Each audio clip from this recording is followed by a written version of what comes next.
Mari kita belajar 7 keajaiban-keajaiban yang akan terjadi kalau kita sungguh-sungguh bertobat.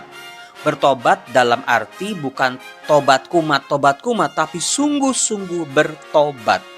Halo teman-teman yang terkasih, sahabat Bible Learning. Sekali-sekali kita lihat-lihat yuk kantor saya. Kayak apa sih kantor Romo Yosef? Kalau Romo Yosef itu ngantor itu kemana sih? Dan kayak apa kantornya? Apakah acak-acakan? Apakah rapi? Ini dia. Ini kantor saya. Buku-buku, ya karena saya sebagai dosen. Ini meja kerja saya. Ada komputer di sana. Ya, ada hiasan seadanya. Itu saya lagi mulai kerja tadi pagi. Lalu ada kamar mandinya. Jadi kalau mau mandi di kantor juga bisa. Salam damai sejahtera saudara-saudaraku terkasih pencinta firman Tuhan. Berjumpa kembali dengan Bible Learning with Father Joseph. Saudara-saudara, bagaimana kabar Anda hari ini? Saya sangat berharap Anda semua dalam keadaan baik, sehat selalu. Udah makan belum? Sudah Romo, puji Tuhan. Tadi di awal video saya sedikit mengajak Anda untuk lihat-lihat kantor saya. Saya berkantor di Sekolah Tinggi Filsafat Driarkara atau yang biasa disebut STF Driarkara yang berada di daerah Cempaka Putih. Di sini saya bertugas sebagai Waka 3 atau Purek 3 yang mengurusi bagian kemahasiswaan. Lalu juga saya mengajar untuk 2 tingkat, yang pertama S1 dan juga S2. Apalagi yang saya ajarkan selain kitab suci, pelajaran-pelajaran seperti Taurat, pengantar perjanjian lama, Mazmur, sastra kebijaksanaan, sejarah Deuteronomis, nabi-nabi. Terus juga kalau perjanjian baru saya mengajar Injil sinoptik.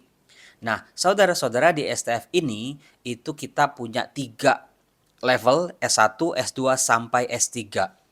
Para calon imam dalam gereja Katolik harus belajar filsafat. Ketika kita belajar filsafat, kita dididik, dilatih untuk memiliki pola pikir yang jelas, yang sistematis, yang terpilah-pilah, yang logis. Jadi kita belajar tuh pemikiran-pemikiran tokoh-tokoh, para filsuf, orang-orang terkenal, kita analisa. Dengan belajar filsafat, kita memiliki sebuah fondasi yang sangat kuat untuk belajar teologi. Karena apa? Belajar teologi, ilmu tentang ketuhanan, diperlukan sebuah pola pikir yang dipelajari dalam ilmu filsafat. Supaya nanti ketika berbicara tentang Allah, mempelajari jalan-jalan Allah tidak ngaco, tidak ngawur, tidak asal menyimpulkan begitu saja. Maka para calon imam harus belajar filsafat dan juga teologi. Saudara-saudaraku yang terkasih, kalau pagi-pagi itu biasanya saya datang ke kantor. Ketika nanti belum ada jam mengajar, saya biasanya buka kitab suci. Siapa yang dari Anda kalau masuk kantor itu nggak langsung gedebak gitu, tapi duduk tenang, nyalain AC pasti, minum teh atau minum kopi, lalu sambil baca kitab suci. Nah, hari ini saya membaca Yeremia bab 31 dan saya langsung terpukau dengan yang namanya kasih Allah. Kasih Allah adalah alasan kita untuk hidup. Kasih Allah juga alasan mengapa kita ada di dunia ini. Kasih Allah lah yang juga menjadi alasan Allah menebus dosa-dosa umat manusia. Kasih yang sama akan menuntun kita ke Yerusalem surgawi. Nah, ketika saya membaca Yeremia bab 31, saya menemukan 7 kasih karunia Allah kalau manusia membuka dirinya terhadap hidup bersama Allah. Kalau manusia mau didamaikan oleh Allah, terjadilah keajaiban-keajaiban dalam diri umat Allah. Karena seringkali saudara-saudara, yang namanya hidup, kita selalu berbenturan dengan masalah, dengan hal-hal ketidakadilan. Kita ditindas, kita mengalami sakit penyakit, problem-problem sana sini, yang membuat kita makin lama makin ragu. Dengan iman kita yang seadanya, kita dibentur oleh berbagai macam masalah-masalah. Lama-lama kalau imannya nggak kuat ya roboh juga. Nah, disinilah Allah ketika berhadapan dengan umat Israel, Allah berkehendak menjadikan bangsa Israel, umat Allah termasuk dengan kita, menjadi pribadi-pribadi yang luar biasa. Kuncinya adalah kasih. Kasih yang seperti apa yang mengasihi kita? Kasih yang seperti apa yang hidup dalam diri kita? Kasih yang seperti apa yang harus ada dan tinggal di tengah-tengah keluarga kita? Kasih yang seperti apa yang diperlukan bagi setiap para pelayan-pelayan gereja? Saudara-saudara, mari kita belajar 7 keajaiban-keajaiban yang akan terjadi kalau kita sungguh-sungguh bertobat. Bertobat dalam arti bukan tobat kumat, tapi sungguh-sungguh bertobat. Membuka diri, mengakui kesalahan, dan berjanji dengan pertolongan rahmat Tuhan untuk tidak mengulangi dosa lagi. Yuk kita buka yuk. Nah, paling bagus kalau Anda buka kitab suci Anda. Sambil buka Yeremia bab 31, kita gali apa yang dimaksud oleh Romo Yosef 7 keajaiban yang akan terjadi kalau Anda bertobat. Dikatakan di Yeremia bab 31, sebuah perjanjian baru. Artinya ada perjanjian lama dong Romo. Iya, jadi perjanjian baru yang dimaksud oleh Yeremia adalah di mana setelah perjanjian Allah dengan orang Israel terjadi di Gunung Sinai, hancur berantakan dari sisi umat Israel yang tidak setia, yang membelot, yang melupakan Allah, yang menduakan Allah. Bangsa Israel tidak mampu menjawab perjanjian itu atau hidup sebagai umat perjanjian. Gagal dan gagal lagi sehingga mereka menjadi lemah. Mereka meninggalkan Allah yang adalah sumber kekuatan mereka. Ya pantesan aja mereka mudah ditaklukkan. Pantesan aja mereka mudah menindas sesamanya sendiri. Karena ketika mereka melanggar perjanjian di waktu yang sama, di saat yang bersamaan, mereka tidak melakukan kasih. Mereka berhenti melakukan kasih. Kasih mereka kepada Allah dan juga kasih di antara mereka. Kuncinya, ramuannya, resep dasarnya adalah kasih kok sebetulnya.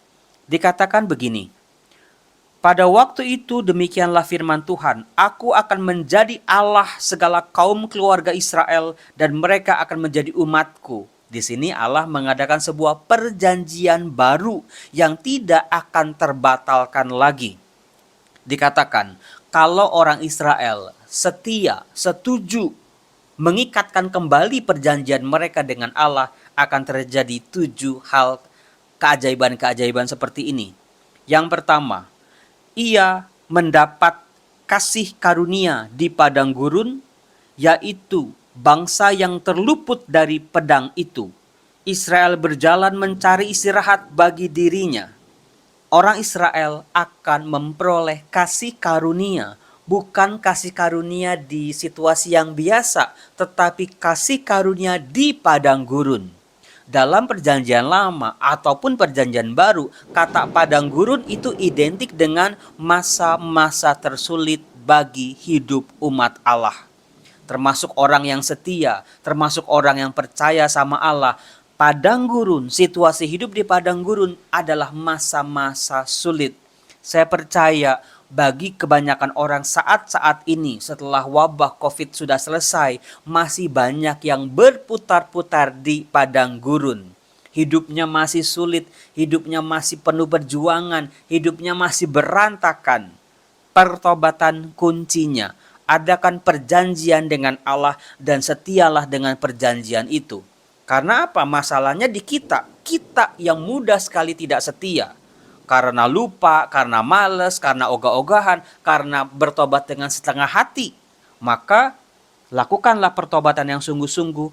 Tuhan akan membawa kita keluar dari masa-masa sulit kehidupan kita. Seperti orang Israel dibawa keluar oleh Allah dari padang gurun.